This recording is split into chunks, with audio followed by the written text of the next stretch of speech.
there are many videos about installing a $50 universal roof rack for your car.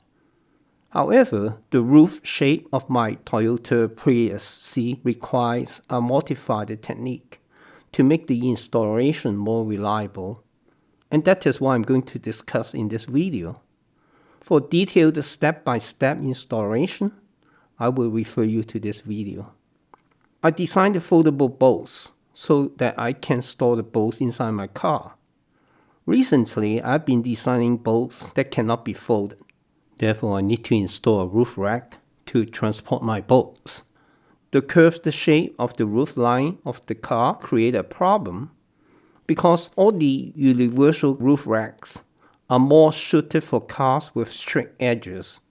To work around this issue, during the installation, I have to hand tighten each screw gradually and slowly adjusting the angles of the footings at both sides of the crossbar so they will sit tight on the rooftop.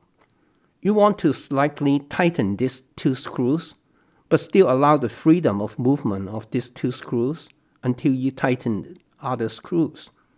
Then you tighten these two screws at the last step of the installation.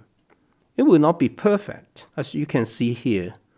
The metal bracket is flat and the roof has a slight curve, but it will work. It takes patience.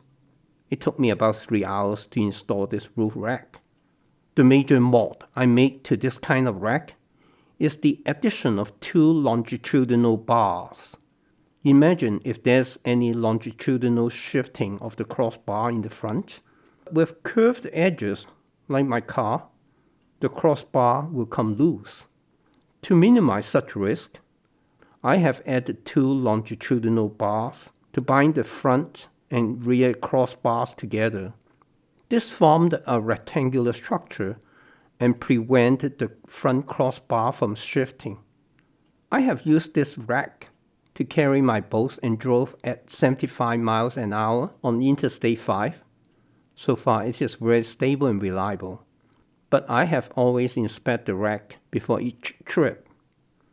One drawback of this type of rack is I cannot install the window deflectors.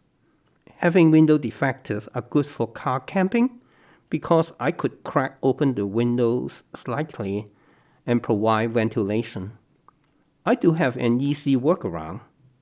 If you are interested to know, please let me know and I can create a video to share my idea. I hope you find this video useful. Please help my channel by giving me a like and also subscribe to my channel.